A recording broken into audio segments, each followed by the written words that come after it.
Good evening and welcome to episode 25 of the Mouthwash Talk Show, a minty fresh take on politics. And we are so glad that you are with us this evening because I tell you what, we must have a crystal ball because 2 or 3 weeks ago we decided that the topic would be sort of violence in our society and the criminal justice system in this. And man, has it been a long, hot summer. We're hitting the dog days and, we have a lot to talk about tonight.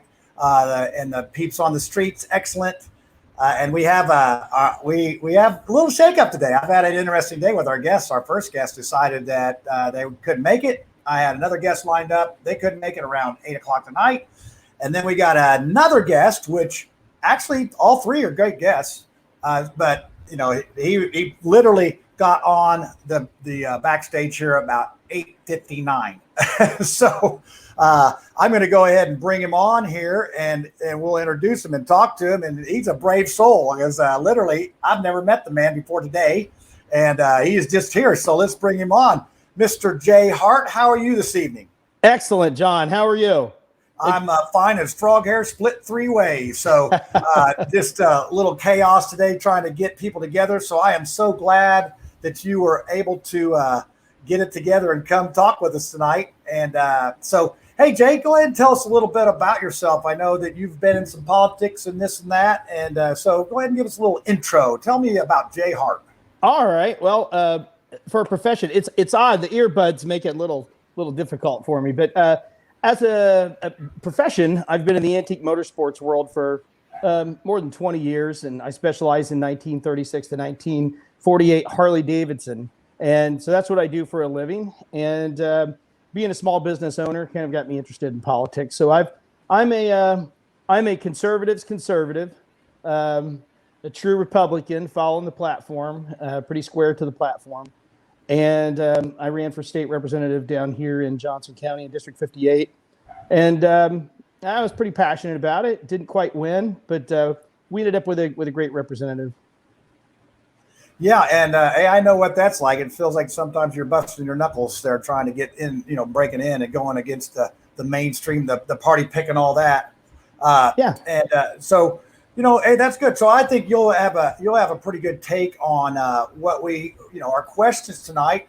So what we're going to do now is I'm going to go ahead and roll the Peeps on the Streets and all the viewers that are in there. Line up your questions in the live chat and let's see if we can stump Jay.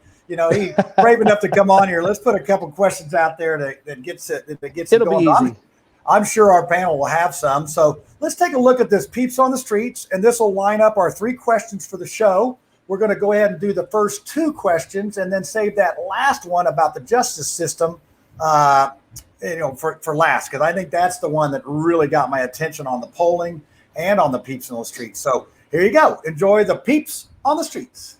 Hi, this is John Schmitz for Peeps on the Streets, and I'm down here at Meet Me Under the Bridge in the ACLU parking lot where we serve homeless folks every Sunday at 3 p.m. And hey, we're going to do the Peeps on the Streets down here, so let's see what the folks have to say. All right, do you think our society has become more violent, less violent, or about the same? I would say more violent because of the lack of concern about the homeless people. And it's mainly, a lot of the violence is done because of the homeless folks. I'm homeless, and they just don't have any morals for them fellow man. So everything is just messed up out here right now. But violence is a big issue. Why? I don't know. Yeah. Hey, that's right. Do you think there's more crime in the rural areas or the cities? I would say, honestly, it's more in the inner city area. Okay. And then, would you say is the criminal justice system fair to everyone? Definitely not. That's, you got people that's innocent sitting in there right now and they don't care as long as they get their pay and everything like that. And then the ones that are guilty are still out here running around. Do you think society has become more violent, less violent, or about the same? More. More violent. Would you say there is more crime in the rural areas or in the cities? Right now, in this day and age, I'm not sure there's much differentiation. All right. Do you think the criminal justice system is fair to everyone? No. Do you think our society has become more violent, less violent, or about the same? More violent. More violent? No doubt. Would you say there was more crimes in the city or in rural areas? Honestly, they're more in the city, but they're actually moving out to the rural areas, to be honest with you. So, final question. Do you think the criminal justice system is fair to everyone? No. Actually, I don't believe the criminal justice system is fair to anybody. Would you say our society has gotten more violent, less violent, or about the same? I feel like our society has gotten more violent from what I've seen and heard. Okay. Would you say that there's more crime in the rural areas or in big cities? Big cities, but that's where I live, so that's what I know. You live in the big city? Yeah. Okay. And then final question. Do you think the criminal justice system is fair to everyone? No, it's not. Would you say our society has gotten more violent, less violent, or about the same? Definitely more. More violent. And would you say out of big cities or rural areas, is crime more prevalent in one or the other? Since I've lived in both, I say that the crime is bigger in the bigger cities. And final question, do you believe that the criminal justice is fair for everyone? Speaking from experience, definitely not. Definitely not. Thank you. Do you think our society has become less violent, more violent, or about the same? More violent. More violent. Would you say there's more crime in the cities or in the rural areas? Cities. Cities. And final question, do you think the criminal justice system is fair to everyone? No. All right, do you think our society has gotten more violent, less violent, or about the same? From what I've heard, definitely more violent. Yeah. Okay. And would you say there's more crime in the big cities or in the rural areas? Definitely big cities. I mean, Cities. And the criminal justice system, do you think it's fair to everyone? no. Do you think society has become more violent, less violent, or about the same? I would say the violence has changed. It's not it's physically violent anymore. People have, I think, a different, kind of more passive way of violence. You see it in social media. You see it in classism. I got you.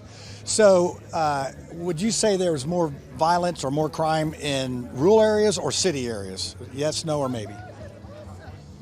I don't know. As categorizations, there's different types of crime, but I mean, the level of violence, I don't think, other than the spike in like the riots and stuff, politically oriented, I don't think it's changed that much. Okay. Final question. Do you think the criminal justice system is fair to everyone? No, I think it picks on lower economic brackets of citizens. I think that's clear. That regardless of ethnicity, I think it's clear. All right. Well, that almost worked. There we go. Let's see if I can get. There we go. I think that's how we wanted it. Oh, Lucy's supposed to be in the middle. All right, and Mr. J. Hart, this is this is out of the fire into the pot, or other way around here, because what I want to talk about first is the society and are we getting more violent, or how's our conflict resolution working out? So we're going to go ahead and start with Lucy, because Jay did disclose to me that he was less a government guy, and I said, well, Lucy, I'm more than happy to start this out. So Lucy, I hope that you won't disappoint us with a little commentary with a question in there somewhere. Well, I've always got to lecture first. My kids think I should have been a college professor. But like you, a lot of people think I'm a conservative. I'm definitely a more libertarian conservative. But what I'm curious about for you, Jay, you talked about being a small business owner. We've had this really crazy last year. And, now we're seeing a lot more violence, even the passive aggressive, like what people on the street mentioned. So I'm curious, with you as a small business owner, what do you see in protecting your business, like Second Amendment? Are we going to get to the point where, we're like the South Koreans in Lucy, your audio's breaking up a little bit. Yeah. There. I don't know if you're all the way. Yeah. There we go. So how do you? I mean, you're in Johnson County. It doesn't sound like you're right downtown Indianapolis, but do you see the violence hitting your business? And if so, how do you feel about your rights to protect it? Well, fortunately, I have not had to experience any of that because I'm somewhat retired. I've moved from more of a street business into a brokering situation. So I really don't have that storefront to gauge, to test that. So I don't see it personally. I would say the violence that I see back to that question. I see the uptick in violence. I guess not necessarily more crime. If I don't know if we're supposed to answer those questions before we move into anything, but I feel like the violent crime that we see a lot more of that today. I think as far as like petty theft and speeding and different things of that nature, I don't think that's really, we've seen a rise in much of that. I think you could relate some of this stuff back to the lack of the lack of religion that we see in people. I'm sure I'll get we might as well just get on fire right now. So I think that as you see Christianity kind of come down. It's not just Christianity, but I think it's all religion. As you see that come down, we used to have these natural controls for things like murder, for sex crimes, for things that were within the religious realm. Those are the unforgivable crimes. The more difficult sin to deal with.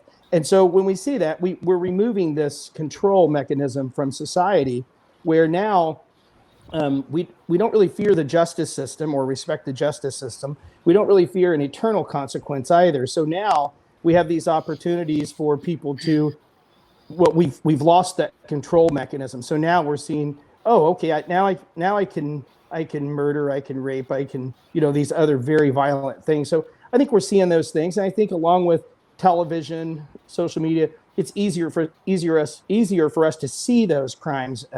We can watch them live now. We have these apps that we can go on and zoom into the area where the person's holding their camera to watch the crime taking place as it happens. So, there could be a little bit of, camera magic or social media magic or internet magic going on that makes us think that way. But as a small business owner, I would be concerned to have a storefront today, especially in a metropolitan area. That seems to be where we're seeing most of the action. So would you say that the communist infiltration of our country and removing God from schools and from society in general has, like you said, taken away that eternal consequence? We just don't care anymore. I can't imagine that not impacting society in a negative way. I can't imagine where we had a situation before where people had to worry because they were concerned about going to hell. And now, as we remove that, as we take God out of that equation, as we take that eternal consequence out of the equation, now we just have, now we are our own moral authority. We don't have to worry about that any longer. And, and as you watch I think another thing that television and social media has kind of hurt is within the judicial system is we're able to watch investigations, how they play out, how prosecutors work in those investigations. We're able to see the weak links, the loopholes. And you see now, as you watch these crime shows, we watch them, my wife and I watch them. And as you watch them, you see criminals, they know what to say, when to say it, how to say it, what not to say, to sort of skate through some of these, some of those loopholes. And so I think that's sort of, it's causing folks people who commit crime, it's causing them to lose that respect for the judicial system because they know they're probably going to get lighter sentences and things like that. Yes. So, I would say that the difference between Marion County and Johnson County, where you reside, is quite a bit different as far as what happens to you. Because I've bailed people out of the Johnson County jail before. It ain't no picnic. Okay. No. And I don't think Marion County is either. I just think it's full. So that's a problem. So Tiffany, I'm going to put you on the thing here. And I like how Lucy jumped all the way ahead to the criminal justice system because I know that's going to be like a magnet tonight. We're just going to end up getting there. But let's tackle these other topics first about our violent society. Why do we have such a violent society? So Tiffany, what do you got for me? I love when you were talking about the lack of fear of hell, kind of people being their own moral compasses and trying to come up with their own answers. I work with a group and we feed the hungry. Well, we feed the homeless in Indianapolis once a month. And it got pretty hot and heated down there today. And I think that people are stressed, people are in a hurry, and people are rude, and they're quick to anger and they're slow to listen. Yeah. And it was a pretty heated time today, and some of my volunteers got a little bit scared. And in fact, the person who was with us, he said, we don't get scared. We're here to serve them, and we'll be okay. And definitely had to have a lot of trust in the man upstairs that nothing went down while we were serving. So I guess my question is more along the line of solutions. Jay, what are your thoughts on how we can fix this beyond people finding God? What are some additional tangible things that we can do to fix? Well, you took the big one right out of the equation. So finding God and allowing people to, just allowing people to find God. I think that's one of the problems we're seeing in schools today, is just allowing people to find God. I think that we're making it very difficult when God's not allowed to be anywhere, when we're not allowed to talk about him, pray about him, think about him. I think that's one of the things. But as far as solutions, I think one of the things is stay married, have lots of family around you, surround children with family, give them consequences. If there's not going to be an eternal consequence with God, let's have a consequence with disappointing grandparents, disappointing aunts and uncles. And today, it's like we've removed that whole, again, that's another control that we had in society. Today, we're just a very selfish society today, it seems. And we're so concerned about ourselves, and we're so concerned about, our happiness. We don't keep commitments. We don't value we just don't value family. And, having that family around for a child, or young people, or even old people. I worked in a bankruptcy firm for a short period of time, just sort of testing the waters in the legal world. And I had people who were, in their 40s, 50s, and I would watch them be incredibly disappointed when they knew that their parents were going to find out that they were filing bankruptcy. And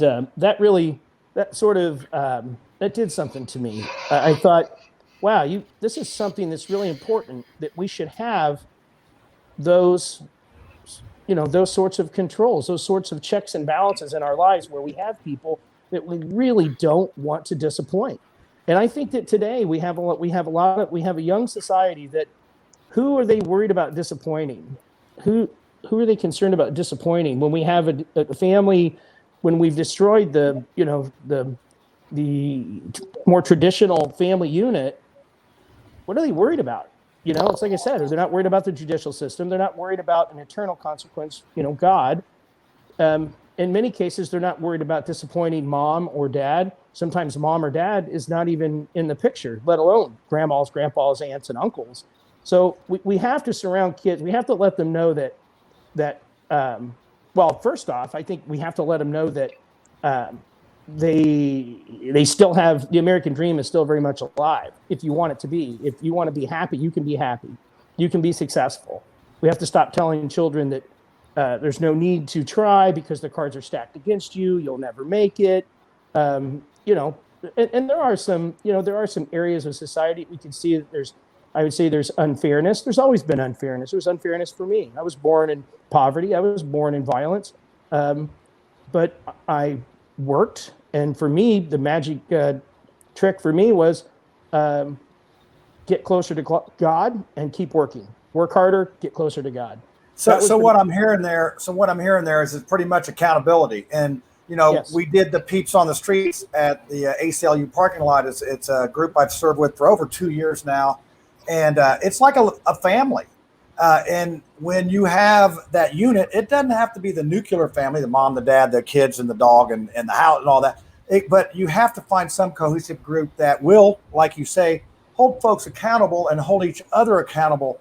I just see that's sort of an successful thing. So, Ed, thanks for your patience on waiting to be last tonight. But, I know you got such a good question. I wanted to save the best for last on this topic. So go ahead. I'm ready. Hey, Jay, how you doing? Great, Billy. So I'm up here 3 miles from the University of Notre Dame up here in the South Bend. basically known as the Fighting Irish. I'm a Catholic school kid myself. One of the reasons we have Catholic schools so prominent all around the country, one of the reasons Notre Dame's linked with the Irish is because of the fact that the Irish were pretty much humiliated. They weren't allowed into a lot of these other schools. They were discriminated against. The Catholic schools or Catholics in New York were one of the first to sue to get schools out or get Bibles out of the schools just because they were not being allowed to be taught out of their own. We've had our own, Catholic schools have been burned down. Like we seem pretty cool now, but if you look back over the history of the United States, Catholic churches and parishes and whole communities have been, just bombed out. And so my question is, going back to when you're asking people these days, how have we gotten more violent, is how much of it is that we don't understand the history of it either? Because I know a lot of times when I bring up these things, people have no idea what I'm talking about. I would say that that definitely plays a role in violence is maybe not understanding, especially that there's there's a history of consequence as well. I think that's something that's important to talk about. But yeah, I agree. I think that that understanding the history of it is important. I'm not sure how much that plays into what we're seeing today. I'm not sure that plays as much of a role as not having those controls in place, I guess. I think that I do believe that's important. I believe all history is important. I believe that it should be history that we generally agree is actually history. But I think that's important for sure. I think we need to see that. I think we need to see how people were, the hurt, the pain, all the problems. I think that I don't think we should be afraid of talking about that. I just think it's important to talk about it in a very honest way. But I can definitely see how missing out on some of that could contribute to, that's how you learn. You learn from your mistakes. So yeah, I can see that. All right. Well, I'm going to put one up from our viewer here. That's a pretty good question. I think this is Ted's a friend of yours, but it says, Jay, how do you respond to the transient crime increases on the South Side? People actually coming here from other areas to work their drug trade and murder trade.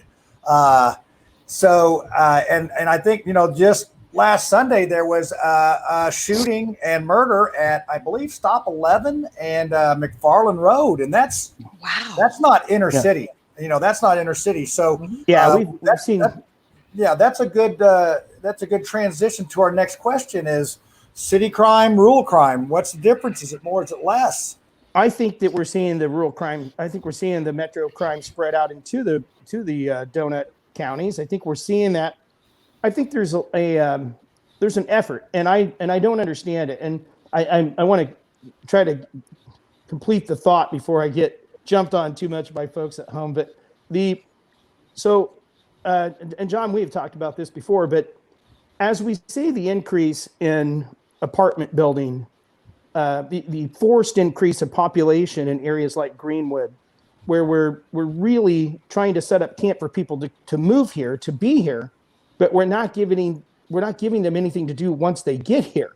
We're not creating good jobs, for instance. So Greenwood, for instance, has its own problem with low-income families. So what do we do for those low-income families? Well, jobs, money. That's what we do. That's because we know crime is obviously attached to poverty.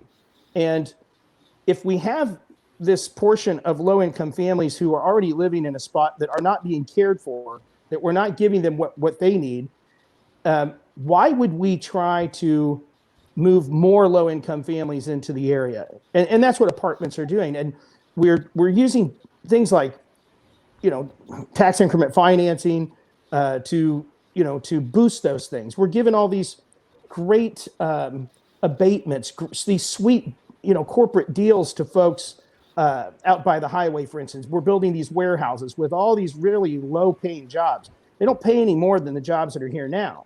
In many cases, they pay much less. So when we create 300 or 400 jobs out by the highway, that pay less than what we already have, all we're doing is magnetizing Greenwood to low-income families from the metro area.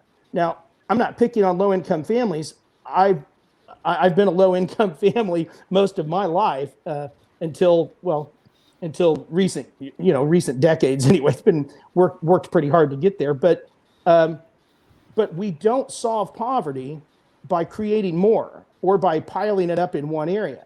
I think that's why we have the projects. It's a government project. That's what it is. That's where the name came from.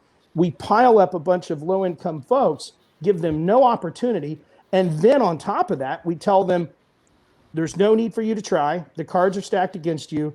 You can't make it.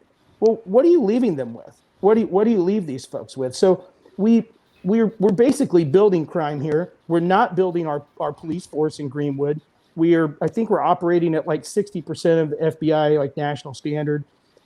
We have no plans to fix that problem. So if we're forcing this population growth in this area and we're doing nothing to increase safety, and it's not just police, it's fire, it's everything else. So if we're doing that, and what we're seeing in Greenwood right now, we're seeing a lot more homelessness. We're seeing a lot more, people get mad when I call them junkies. They're junkies. They were junkies when I was a kid hanging around them. They're still junkies today. And they're drug addicts. And we're seeing a lot more of them. We have a drug clinic on Main Street. We have these monthly hotels that are across the street. The monthly hotel costs about $1,100 a month to live in that hotel right across from the clinic. Now, I want to see people turn their lives around. I want to see people recover. I'm not sure we're after it the right way. I'm not sure giving people more drugs is the way to get them to recover. But we're piling these folks up. We can argue about like whether or not, what we call them, where they come from, why they're addicted. The fact is we have a lot of addicted people who are homeless, who are piling up in certain areas. And I don't think that's a good thing. So there's some apartments that were built out by the highway. They received $1 million in like a pilot sort of program. It was like a payment in lieu of taxes thing to build, I want to say 180 units or something like that by the highway. They were supposed to be luxury apartments. We were paying, we're investing TIF dollars into it, giving abatements, doing all these different things for them to build these apartments that are supposedly luxury apartments. Well, those apartments started at $1,000 a month. So it's not a luxury apartment when it costs less money to live in that apartment than it does the hotel, no-tel right across from the clinic. We're just creating places to move more. We're encouraging the growth of impoverished people who are addicted to drugs. And we shouldn't do that. I agree that it needs to spread out. I think spreading it out so that we could all, bear the load. All of you, I believe all of you, you work in these different street programs and you help people, whether they're hungry or addicted, or just homeless. And when you see those things, how much more difficult is it to help 200 people who are homeless as opposed to 2? And I'll go back to God. I'll go back to church, because churches used to do a lot of that. And the churches still do a lot of that. But I just think it's easier for the community to get involved and tackle that issue when they see it as something that they can actually, that they're going to see an improvement there. When there's a couple people, they'll do it. If there's hundreds of them, how do you do that? Yeah, I think definitely. I'm going to go ahead and jump in here, Lucy. I think you got a question there, so go right on ahead and fire away. I do, because I think, it's like Ronald Reagan said, the 9 most, terrifying words in the English language. I'm from the government and I'm here to help you. And so I think a lot of people have outsourced their charity to the government. A lot of people feel like, well, 50% of, the property taxes are going to the kids in school. Let's make sure that they get fed. That's a noble goal. I disagree with how they're paying for it and how they're doing it. And then you've got the idea of outsourcing charity. Everybody's like, well, the government ought to. No. Humans have the responsibility for fellow humans. It's our responsibility to find and acknowledge that. But if we've lost our humanity because we don't see ourselves as children of God, if we're just, biological chemical reactions running around, then really what responsibility do you have to somebody else? There's if you don't believe that there's a soul that lives on, then you don't recognize the divinity in another person. So I think it goes back to those darn communists. And we're seeing the result of that with CRT and all that kind of stuff right now. Yeah, and that takes away incentives. So, Tiffany, do you have one final question? And we're going to, well, actually, I see one in the chat here I want to put up. So, Tiffany, do you have a question for Jay? Go ahead. You can go with the chat. I was with Lucy until she said the communists. I was like, wow, downtown with the homeless, and there weren't any communists down there keeping them homeless. But it's so funny because I agree so much that we have to be our brother's keeper. If I've got 3, I should certainly give you 1. We do have to care. We do humanity. We do have to help people. But where and how do we invite people to be responsible for themselves? How do we do that? To teach a man to fish rather than give him a fish. And you know what? I'm going to say something else. I am really mad that when government outsources the responsibility, it does a couple of things. Now my tax dollars are being stolen from me, so it's no longer voluntary for me to help somebody. Government, of course, wastes that and takes that cut out of the middle. But I'm being denied the blessings of heaven. If you believe that it's your responsibility to tithe and to take care of people, and then you don't have the money to do so because it's stolen and directed in a different direction. Amen. Can I say your that? blessings are stolen? Yeah. Yeah, you can. Say it, brother. Amen. Yeah. Amen. I feel the same way. It is true. I mean, it is true that our money's mismanaged. I'll give you one quick example. CHIP, it's a coalition of homeless intervention and prevention, and they get millions of dollars. And you know what they're responsible for? Counting people and keeping the government agencies that can accept the money for this programs. You never see them out. And back to your point, Jay, it is a lot of churches that chip in. I know that Meet Me Under the Bridge, it's a different church or an organization that comes in and takes their time on Sunday. We have several volunteers. And I'll tell you, it's a good, just come down, ACLU parking lot, 3 p.m. on Sundays, and you'll see what kind of family atmosphere is. And it's really, there's food there, but there's actually a sense of caring and sharing that come through. So we'd say we did Tiffany, we did everybody's question here. I want to do this one from the live chat here. Coalition of Central Indiana Tea Parties. Oh, those British people, I get them. Do you think the conservatives have given up on the inner city? I don't believe conservatives have given up on the inner city. I think when I look at the numbers, when I look at the number of registered Republicans in Indianapolis and Marion County, when I look at that number and I see that it is possible to win an election against Andre Carson, when I see that, we have to put the right candidate there. We have to put the right candidate, the right message, the honest message. Because I can tell you, there's no way people living in that district are happy with their representation. It just can't be. It's not getting better. It's getting worse. And we have to be able to put up a candidate and put out an honest message to people and say, we care about you. We want to make things better. We know that the almighty dollar will make things better, and we know how to create that because we're conservatives. We know how to care for and we know how to create wealth, and we know how to care for wealth. We've done it for ourselves. We can do it for you too. I think these messages are really important. I think we have to be honest. That's one thing. It's very difficult. I think it's very difficult for folks who are living in poverty. I don't care if you're living in the inner city or if you're living in a rural trailer park.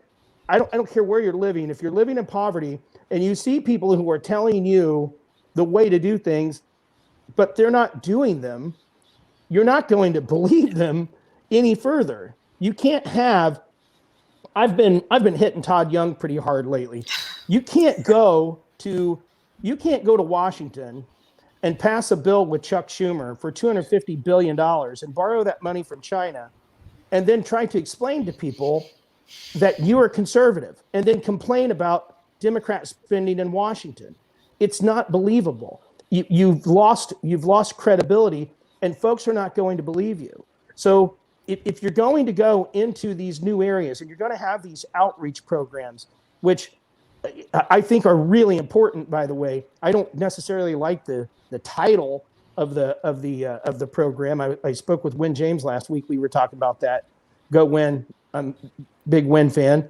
And I don't like the title. I don't like, because it just has a bad taste to it, because the words like diversity and inclusive and stuff, regardless of their meaning, what they've been hijacked. I'm afraid that those sorts of efforts are going to be hijacked by politicians who just wanted a photo op, and it's not going to be real conservative ideas, real conservative values.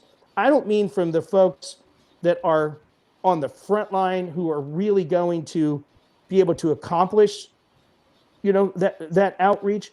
I'm just afraid that there's going to be some hijacking of this thing, and we have to create a wall around that. I think it's important that we do it, but I think it has to really be protected, and we have to be very careful who we have as far as like some of our more top echelon, like politicians who are involved in those things.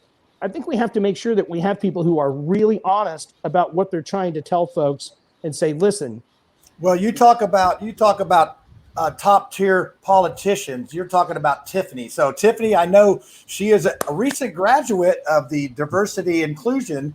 And so Tiffany, I want you to, congratulations, to fill us in on that effort and a little bit of your experience with that. And then we're going to go to the topic of the night is this criminal justice system fair to everyone. And we'll have Mark Small Talk, give us a little bit of his take on the court system and the fairness there. So Tiffany, go ahead and wind us up, and let's get to that next segment. All right. So on Friday, I had my graduation from the Indiana Republican Diversity Leadership Series. We here in Indiana, our GOP is the first in the union to have a program designed at just making a bigger tent, looking to include conservatives of color, Republicans of color. And what we did is we spent 6 months. We met once a month, and we had leaders come in from across the state to help us understand about state agencies, how the state works in terms of our government. We had elected officials come in. We had people come talk to us about how to run a campaign, what the folks downtown do to understand and mind the true political science of it. We had people come and talk to us about fundraising. So it really was just a real crash course on being a Republican, how Indiana works, and how to set us up for success for running for office in the future.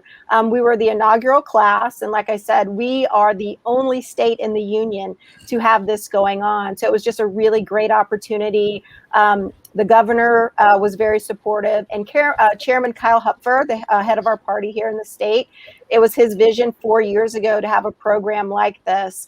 And I feel like as a graduate, it's my job to see how far I can take this opportunity that I've been given. We graduated 15 people on Friday from all corners of Indiana, and we're truly working to make a bigger tent. So I'm very excited about that. And it was Whitley James's program. She is the Director of Diversity and Engagement for the Indiana Republican Party. And, we were talking earlier about humanitarianism, showing people that we care. And when you're a conservative of color, we're successful when people are reminded that we see solutions, we see the problems, but our solutions come from a different angle. Certainly, I'm not going to throw fish at you. I'm not going to throw money at you. If I have a job, I'm going to help you get on your feet. So problem solving from a conservative angle is definitely something that helps our communities that are struggling. It helps people that are struggling. Not really looking to raise people of different ethnicities, but looking to raise those demographics. When you start touching demographics, you touch people of different colors. And I find that the same issues that we have in rural Hamilton County are the exact same issues that people have in our inner cities. They have a lack of resources. They may come from one-parent households. They may live in a multi-generational household. They're not getting the same care and attention about doing their homework and being present at school. And when we can really drill down to the problems of demographics of people, we can elevate people in the state of Indiana. The last thing I will tell you, that our capstone project in the class was looking at Republican-led legislation, current, past, or proposed here in Indiana, and trying to understand the impact on communities of color. And we spent, our last class was just simply talking about different pieces of legislation. We talked about the pre-K program here in Indiana, how it's been expanded, and the importance of pre-K. It helps children who are in that impoverished demographic. It puts them on a better trajectory. And that's something that we here in Indiana spend millions of dollars on. And in fact, there are some pockets that are unfunded, and there's money that's still on the table. Indiana also is one of the first states in the union to ban chokeholds. And also we put some money into funding police de-escalation training. So that's something that we're doing to, we're certainly not defunding our police, but right funding them and helping them get the training that they need so that Hoosiers are safer. We also talked about Law 168, Indiana Law 168, which is a change to TANF. And what this does is it makes it so that families who are receiving TANF, temporary assistance to needy families, they're able to have a working member of their family who's under age 24, so whoever's working age, and they're able to have an extra $15,000 per year coming into their household if that person is doing a pre-certification program, a pre-apprenticeship, or an apprenticeship. So what this does is it does not penalize families and young people when they get to be working age to go and get a skill set, to upskill and to change their lives. That was authored by Chuck Goodrich out of Noblesville. He's a CEO at Gaylord Electric. And what he found is that when they would have children sign up for their apprenticeship programs, they would quit in the beginning or midway through because they were making too much money and their parents were in danger of losing their benefits. So he created a law and got it passed so that young people in these impoverished households who are getting government benefits can get the skills that they need to change their lives. So there is a lot of wonderful, thank you, Chuck Goodrich. Unanimously vote, there was one dissenting vote, but that's the kind of things our Republicans are doing here that raise demographics of people. Makes me very, very proud. So those are the things that we did. We wanted to look and find what are the good things that Republicans are doing to raise communities of color and to raise demographics of people. And that was the best part. So one of the things that we often don't do as Republicans, we do not always communicate the best at what we're doing. We're so busy working and getting things done that we may not take time to really emphasize how important things are. The TANF bill was actually on a list of bills that the Indianapolis Urban League was watching. It was one of the ones that they wanted to see pass. And unfortunately, we just haven't done a really great job highlighting it. So that's one of the things that I've learned is just to really take some time, read what they're passing, read what the legislation is, and understand what's going on, and to toot our horn when we can. So thank you so much for letting me talk about the program. It was just a wonderful opportunity. Thank you. Yeah, and Tiffany is one of those, and there was 15 others that really were excited. And some of the criticism is, oh, they're just checking boxes and this and that. But as you can just see there, Tiffany knows what's going on, and we're just honored to have her on our panel. Thank you. Well, because we want to hear from all sides, and we want to respect everybody's opinion because this is a minty, fresh take on politics. I will say about checking the box. One of the things that is interesting is coming out of the program to make it more than just, chips in a cookie, that photo op. One of the things that we were able to do, we got some of the folks in the class appointed precinct committeemen, vice precinct committeemen. I'm the chair. I'm one of the co-chairs for the Fishers GOP. I'm the co-chair here. We have a guy up in Fort Wayne who oversaw the caucus that they did in February. So we do have serious Republicans of color all over the state of Indiana. And I wish Dana was here so that she knows that the Republican Party has more than me. We are a rising tide. The GOP doesn't just have one brown person. We have many. We have Yeah. many, and Yeah, we're trying to that's the create a same on path the- forward. Yeah, that's good. That is excellent. Well, we're getting a little long in the tooth here on the show, so I Sorry. want to get to Mark Small. I thank you for the update, Tiffany. And that is just proof right there to say, hey, this just wasn't a window dressing. This was something that they really took some effort to. And you know what? I just look at this as being halfway there. Let's see what happens going forward. But as you can see from what Tiffany's talk right there, that I think we're on the right track. So let's go ahead, Mark Small. I hope they protect it. I agree. Because I agree, Tiffany, Jay. like what you just said, it's just, I think that is powerful. It's what we've always needed. I've said it for 20 years. For 20 years, I've said we've needed to do this, and I feel like at least they've got the right people out front doing this. So pretty awesome, Tiffany. Yep. All right, so we're going to do Mark Small talk here, and he's going to talk about the courtroom. Is the courtroom fair to everybody? So let's listen to that, and we'll come back, and then we'll have some question and answer for this, and then we'll get to the conspiracy theory. Oh, all right, here you go. I'm Mark Small. I'm an attorney in Indianapolis, Indiana. Whenever somebody talks about fairness in courts, I always think about fiction on TV. Not that there's a lack of fairness in the courts, but the way they depict courts on TV is not exactly fair. Look at Law and Order. There are two examples from that just really gall me. From the early days of the show, when Michael Moriarty's character, Ben Stone, would say, I just wish once we'd just walk into court and not do all this discovery stuff and say, okay, let's argue the case.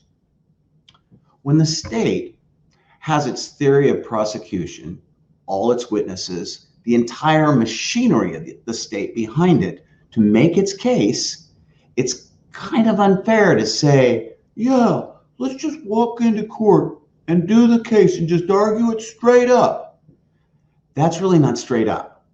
That's taking a really, really big advantage and making it even greater for the state. The state has all sorts of facilities for its use. It has experts. It draws up the charges against the defendant, a person who's innocent until proven guilty. It's an odd thing, but a lot of people will say, I just think people ought to just put them in prison, just get until it's one of their relatives or themselves. Then they're saying, well, wait a second, this is screwed up.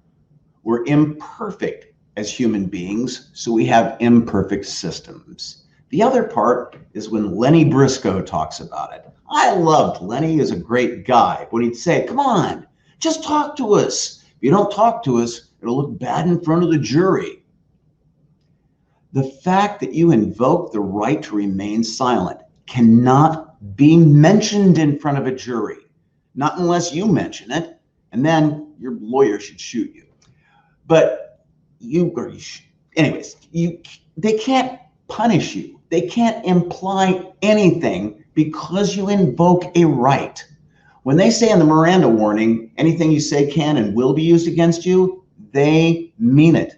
But it also means if you say, I'm not saying anything, they have to stop the interrogation. And they'll only use little factoids. They don't expect the full confession. They'd love one if you give it to them. But if you tell them just a little fact, I was in that city that day, they love it. Miranda versus Arizona really messed up a lot of things for people who didn't want to get the truth. Miranda took the telephone directory out of police interrogations. They'd use the directory to beat confessions out of people. So those are things to keep in mind. Fairness kind of goes against people who are accused. The state can use it a whole bunch. All right, and that's a good segue to our final question tonight. And this is when I'll take the time to give our survey. People Over Politics is a group I have on Facebook, and it's a group because you can't do a poll in a page. So I would have it on Mouthwatch page, but they don't have the option. So do you think, the question was, do you think the criminal justice is fair to everyone? And it was 38, no. There was no yes, no maybe, no nothing. Is our society more violent today? That was a little more split up. It was 23 more, 6 about the same, and 2 less. And then our cities have more crime than rural areas. that was 20 cities and one rule. So consensus, the thing that really got my attention was, if you noticed on the Peeps on the Streets, no one said that the criminal justice was fair.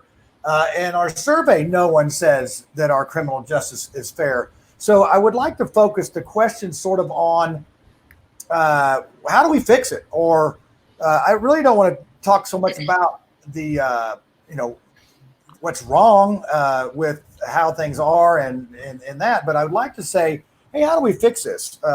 What's our prison system, our justice system, maybe the expenses of that or whatever. So we're going to start with Lucy on this one because I think she's probably got less government answer as usual. So go ahead, Lucy.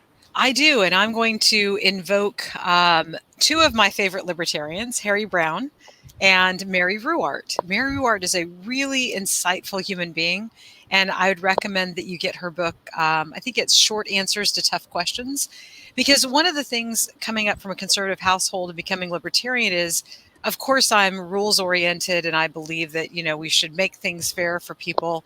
But that's just not what's happening in our world. We've got qualified immunity for police. We've got other people calling to defund the police. So how do you enact justice? How do you put people behind bars and have that be appropriate? And so Mary Ruwart talks about restorative justice.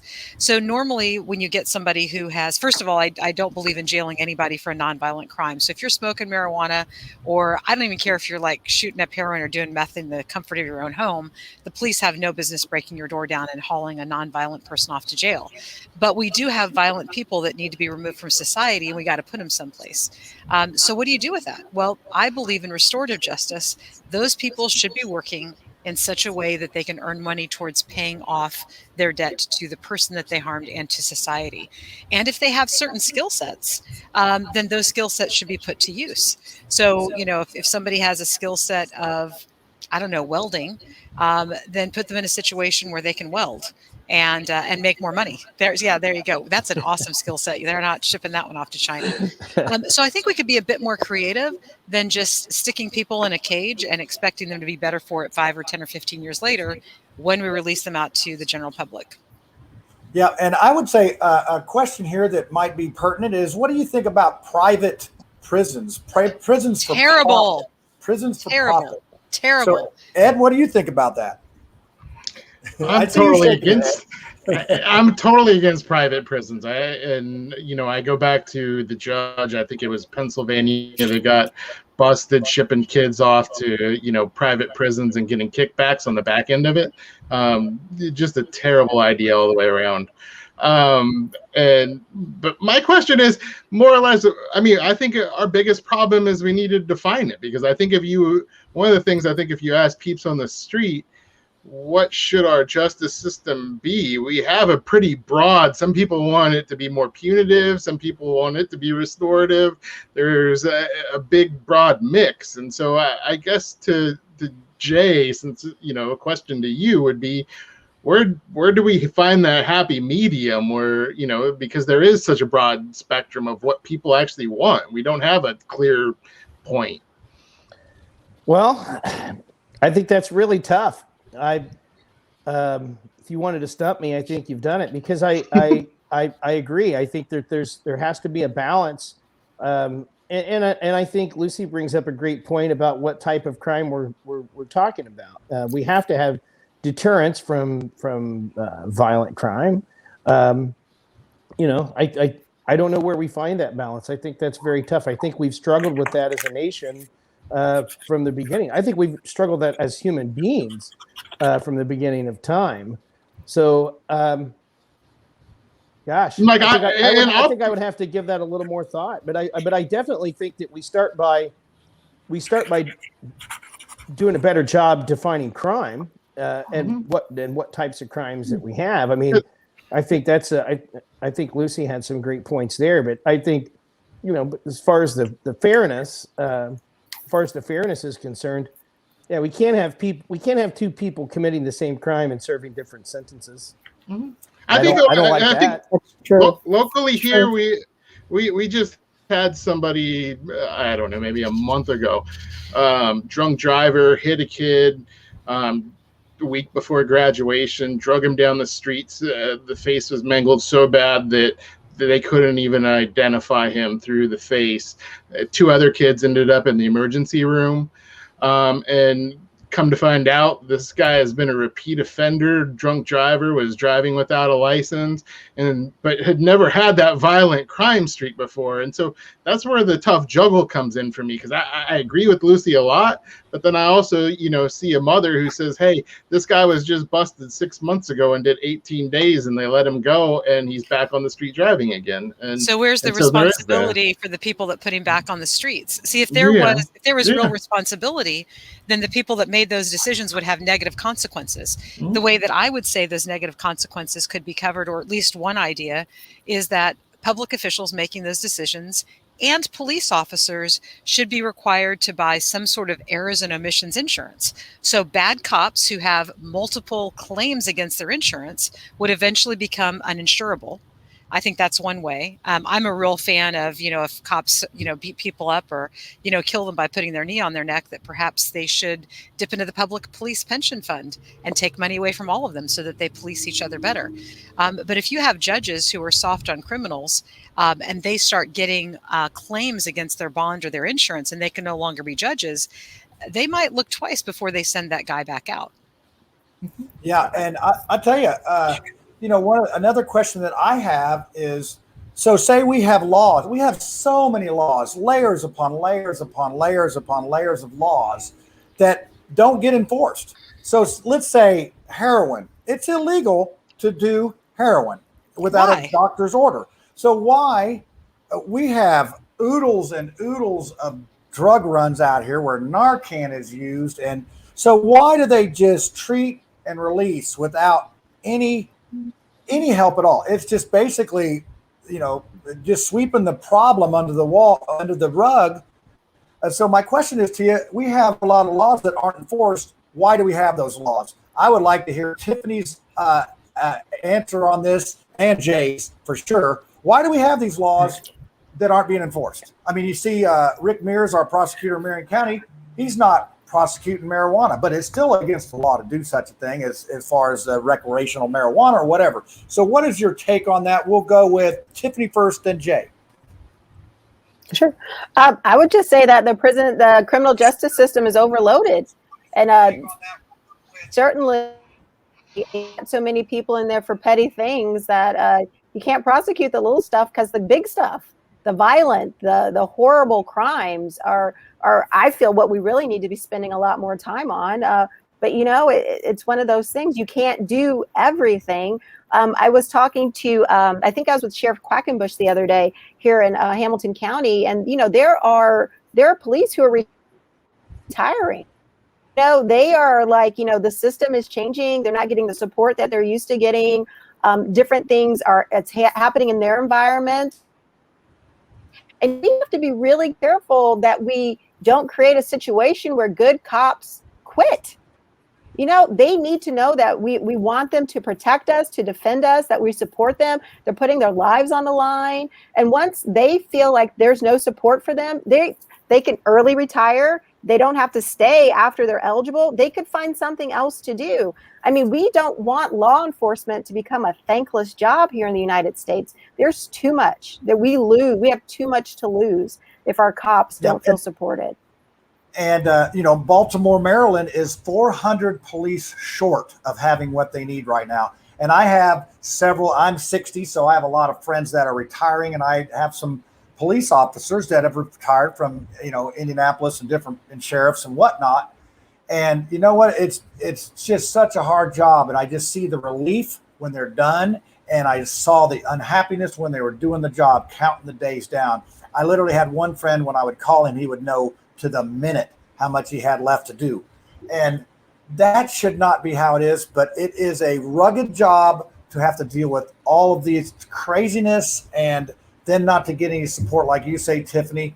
It's just that's a tough sled. That's a tough sledding right there. So Jay, what do you have to say about that? I thought Tiffany did a pretty good job, although she really didn't answer the question about why do we have these laws if we don't enforce them? Why don't we just get rid of the laws? It'd be a lot easier. I think a lot of laws that were created. I want to go back to Sheriff Quackenbush there. Big fan. He's he's no Dwayne Burgess, but we really like him down here on the South Side.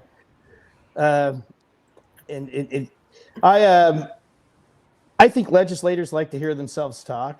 I don't know. That's a revelation. I think there's a lot of. I think a lot of laws come from pandering. We had a law down here that was kind of originated down in this area. It was the lock up your guns law, talking about, basically it was going to cost gun shops millions of dollars to, replace their security systems with these safes. And it didn't go anywhere. But, the idea was that criminals were breaking into gun stores and stealing guns and using them for crimes. And that's just not the case. There was a gun store break-in Whiteland, Indiana. It was a firearm recovered in Chicago used in a crime.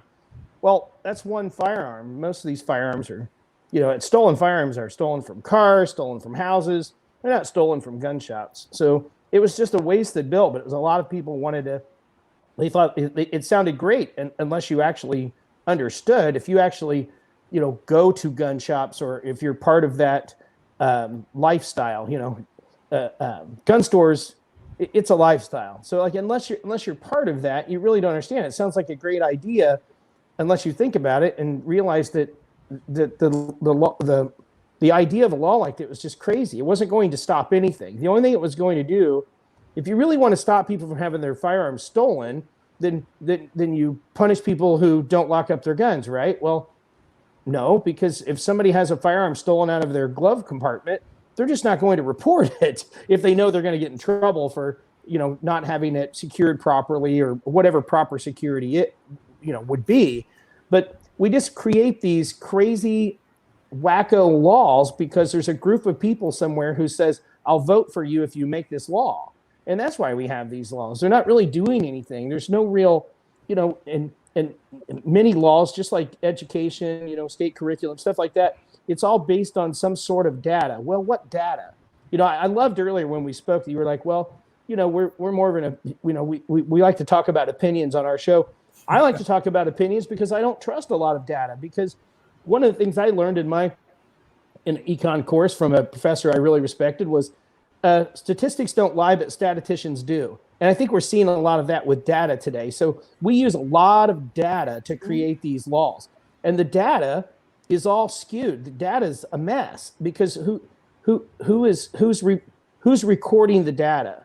I'm not going to get into COVID, but I think we all know there's no real accurate way of measuring anything within this pandemic, within this virus, there's no accuracy to these things, yet we're really relying on the science.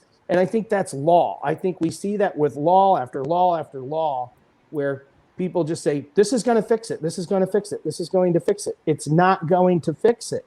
We're not safer or freer with more law. We're less free. We're less safe.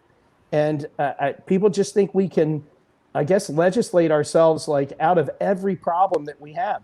Sometimes the problem that we need to, we might need to pray our way out of it. I know there's it's popular opinion today that doesn't work, but we need to pray our way out of it. We need to, we need help that's just not found in the State House. It's not found in code. Yeah, and I think that one of the things is, I think a lawmaker, when they get elected, they think, oh, I need to make laws. Yeah. I'm more of the hey, let's the other way. Yeah, let's throw some away. I think there was one politician that said we're going to get rid of 2 to every one we add, or something like that. But I don't know whatever happened to that person. But that's a novel idea. But then they say, oh, they're not really doing anything. So I really think it's a lot of it is window dressing. I liked what Mike Huckabee had to say. He said, and maybe he borrowed this as well, but I like it. It was, the only law we really need are the 10 commandments. Every other law is trying to get around those 10. And I sort of believe that. Like every other law we create, we're just, like creating laws for, giving tax breaks for electric cars. Now everybody's out buying golf carts and getting them for free. With every law we create, we're just making America more and more and more of a mess. And I think, yes, with the creation of those laws, we probably are making things more unjust. If they're unjust, if we're not fair, we're not doing a better job. I mean, if we go one direction for so long, if with the creation of laws we see the more we create, the worse things get, shouldn't we stop? If the more we tax, the worse things get, shouldn't we stop? If the more we restrict religion from schools, the more violent and immoral schools get, shouldn't we stop? At some point, we have to say, can we stop? Somebody asked me if we were spending too much money on education. I said, well, yeah, I think we're spending too much money on education. Well, how do you know, Jay? That's not a very popular idea. Well, I know that the more money we spend, the worse it gets. That's all I need to know. So spend less money, it's going to get better. Well, as usual, this has been a very good discussion, and we did run a little bit over the hour, but we still have conspiracy theories to go with. And I see Tiffany already smiling because she's got, and Ed, who knows what Ed will have. He's either got A material or Q material or Z material. We just don't know. But Lucy, yeah, Lucy's going to have, she'll have some conspiracy fact. And mine's not going to be so good this week, but we'll have you stick around for that. You don't have to come up with one unless you got one. If you got a conspiracy, you can throw it out there. I'll give it a run. Let's all right. Well, We'll let you go. We'll let you go after the panel, and I'll end it up last. So get your tinfoil hats out, and you don't have to have one. Oh, look, he's got one. Maybe you're the guest. I was going to do my best. You're exempt, and we're so loose on this thing anymore. I don't know if tinfoil hats are even necessary or needed. So let's go. We're going to go ahead and play the intro to that and get ready. Hey, y'all, it's time for the conspiracy theory, so you better get your tinfoil hat out, and let's see what's going on this week. Okay, let's see here. All right, we get this like this. Let's try this. Okay. With this. Oh, look at that. Is that pizza dough? I'm the head and the arms now. That's all I am, and the tinfoil. So we've added a little. What is he going to rob something? I do anti-pain. No so underwear I happen to have some product here nearby. So that's a whole different segment. Underwear on your head. Oh, okay, good. Okay. I thought they were underwear. He races motorcycles and cars and stuff. Well, I was nervous there, weren't you, Lucy? I thought, well, this is interesting. So, I thought it was a hood. Oh my god! Yeah, I was like, oh boy, this is Tiffany. I like the pizza dough head. I'll take pizza dough. Wow, this is a first for the show. I told my wife this was a very, very serious show. And so we're going to start out with Tiffany because I am just dying to know what's up with your conspiracy. So I don't do conspiracy theories. I just like to give an update on my personal life. He's still missing. Oh, what is it? Please call. It's my boyfriend. My boyfriend. His name's Bigfoot. He's still Maybe you've heard of it. Oh, I have He's some been believers gone in my life. Yeah, he's been gone for about 12 days. We miss him, but his cousin is helping me out and helping me get through the pain. That's a good one. So that's where we are. Cousin's a hippie. We've probably just infringed several copyright rules there, but that's all right. I'll take the hate mail. He's still missing. So, all right, next in line is Ed because Ed has still got his hat in place. He's really grown into this, and I really think you have a good one tonight, Ed. I do. I think you do have a good one. I'm going to have to let you down. So I don't have a good conspiracy theory. I just want to give a shout out to Ron DeSantis and the Republicans down in Florida for not arresting anybody that was blocking the highway, even after they made a big old deal of passing SB1 when we're talking about, our show tonight of the law just not being applied equally. I mean, that's all I could say. So what was the protest for? Fill us in a little bit on that, Ed. You had a lot of Cuban Americans protesting in concert with the people down in Cuba. And so they blocked the highway and 0 were arrested. Wow, That's good. That's good. Well, that's a good segue into Lucy, because Lucy's going to tell us something that's true on the conspiracy theory section. I do, and I totally do not have permission to reveal this information, but it is indeed conspiracy fact. I have not discussed this with my conspirator. See, the problem is that most people say that conspiracies can't possibly happen. But really, a conspiracy is just two people or more coming together to affect something, usually for their own positive outcome. So I'm here to reveal to you that when I married Dorn 30 years ago and we started having children, our conspiracy is that if we have 10 kids, who each have 10 kids, who each have 10 kids, 10, 100, 1,000, 10,000, 100,000, 1 million, in 6 generations, you have a voting block of 1 million people. And this that is means what we can take over the world. This is a comment that Dorn has in the thing. Yes, that's my husband. I was like, he actually put that earlier, but it fit there. So I was like, oh, okay, yeah, definitely. Yeah, he said, that was he must have had too much wine that night. You talked him into that. Okay. We went to an Amway meeting, and I saw the 2 little circles and getting 2 little circles, and I'm like, shit, I'm sorry. We could totally take over the world. Yeah. All right, that's awesome. Okay, Mr. Hart, you are a game individual, knowing that you were going to be on the show at 8:20 this evening, and here you are. You did a spectacular job, and as a normal citizen, sort of telling us what a normal citizen would say, which we know you're not a normal citizen. So go ahead with your conspiracy. I want you to assure my wife that I'm normal. I recanted. God, I don't have any good conspiracy theories. Maybe I know some about myself. I was told the other day that I was a Democrat prior to being a Republican, and that's not true. I was not a Democrat. I've never been a Democrat. I grew up in church. I grew up with old time religion and old honky tonk music when I was a kid, and then I rebelled into the punk rock world. And when I was young, I discovered punk rock, and being in Central Indiana and having a mohawk and crazy hair and tattoos and listening to the Sex Pistols, Ramones, Dead Kennedys, Misfits, things like that. I made my way back to honky tonk and Western swing music pretty early on in my adulthood, but I was a punk rock kid. I was I thought I was an anarchist when I was a kid. So somebody told me the other day that he had heard that some conservatives didn't like me because I was a new conservative. I have been a very strong right winger my entire adult life, or when I started, when I believe I became an adult. But a lot of folks say, that I was a Democrat. I have all sorts of conspiracy theories about me.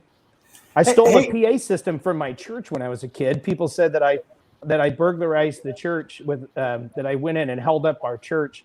It was actually Friday night, and me and a few of my buddies were really drunk, and we went out and took the PA system for our punk rock band. So we were not, we weren't masked and gun wielding. We actually, in fact, our preacher brother Smith, it was my church that I actually grew up in. He actually tried to get us out of trouble. We didn't make it very far.